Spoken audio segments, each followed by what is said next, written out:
नमस्कार दोस्तों, आप सभी का स्वागत है जिज्ञासु दीप यूट्यूब चैनल पर। दोस्तों, आज की इस वीडियो में हम बात करेंगे मुंबई शहर के बारे में। दोस्तों, क्या आपको पता है कि मुंबई जो आज इंडिया की फाइनेंशियल कैपिटल है, इतनी अमीर कैसे बनी? दोस्तों, इसके पीछे एक ऐसी कंट्रोवर्शियल चीज का हाथ है जिसके बारे में सुनकर शायद आपको अचंभा और झटका लग सकता है। जी हाँ दोस्तों, मैं बात कर रहा हूँ ड्रग्स और खास करके अफीम। हाँ, अफीम ने बनाया बम्बई को अमीर। दोस्तों, 1750 तक बॉम्बे बस कुछ आइलैंड्स का ग्रुप था, कोई खास बात नहीं थी। फिर पिक्चर में एंट्री हुई अफीम की। आज इंडिया में अफीम बेचना इलीगल है, लेकिन उस जमाने में इसी कम्युनिटी ने बम्बई की किस्मत बदल दी। 1750 में इंडिया में दो जगहों पर अफीम की खेती होती थी। एक था वाराणसी और पटना में, और दूसरा था मालवा रीजन में, जो आज का मध्य प्रदेश है। ये दोनों ही इलाके महाराजाओं के अंडर में आते थे, लेकिन 1757 और 1764 में ब्रिटिश ईस्ट इंडिया कंपनी ने लड़ाई जीतकर वाराणसी और पटना पे कब्जा कर लिया। अब अफीम का एक बड़ा सोर्स ब्रिटिश कंपनी के कंट्रोल में था और ईस्ट इंडिया कंपनी ने इसका पूरा फायदा उठाया। उन्होंने अफीम के बिजनेस पे अपनी मोनोपोली बना ली, मतलब किसान अफीम सिर्फ उन्हीं को बेच सकते थे। कंपनी किसानों को एडवांस पैसे देकर अफीम उगवाती थी और फिर एक फिक्स्ड प्राइस पे उनसे खरीद लेती थी। इसके बाद अफीम को ब्रिटिश फैक्ट्रीज में प्रोसेस किया जाता था और फिर कोलकाता में ट्रेडर्स को ऑक्शन किया जाता था। इस पूरे प्रोसेस में ईस्ट इंडिया कंपनी को 400 से 500% तक का मुनाफा होता था और ये ट्रेडर्स इसी अफीम को चाइना में स्मगल करते थे, जहां इसकी डिमांड बहुत ज्यादा थी।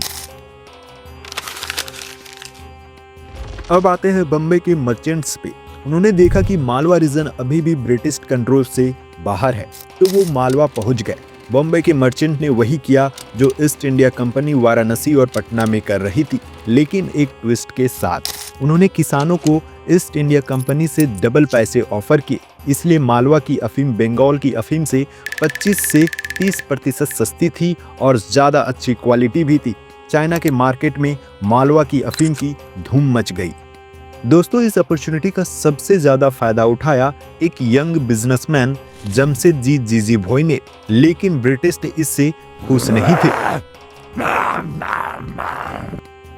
1805 में उन्होंने बम्बई से अफीम के एक्सपोर्ट पर बैन लगा दिया, लेकिन बम्बई के मर्चेंट ने भी इसका तोड़ निकाल लिया। वो बम्बई के पास एक पोर्ट दामन से अफीम स्मगल करने लगे, जो उस वक्त पुर्तगाल के कंट्रोल में था। पुर्तगाल इसके लिए टैक्स लेते थे और ट्रेड चलता रहा।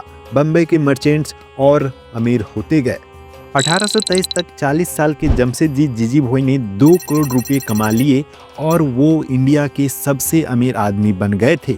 आखिरकार 1830 में ब्रिटिश ने हार मान ली और बम्बई से अफीम के एक्सपोर्ट को अलाउ कर दिया, लेकिन एक ट्रांजिट टैक्स के साथ। इसके बाद तो जैसे बम्बई की लॉटरी लग गई। 1831 तक मालवा अफीम का एक्सपोर्ट बंगाल अफीम से डबल हो गया था और ब्रिटिश को भी टैक्स से खूब कमाई हो रही थी। ये उनके लिए दूसरा सबसे बड़ा रेवेन्यू सोर्स बन गया था। इसी टाइम एक नए ट्रेडर डेविड सेसोन की बम्बई में एंट्री हुई और वो भी बहुत तेजी से ऊपर उठे।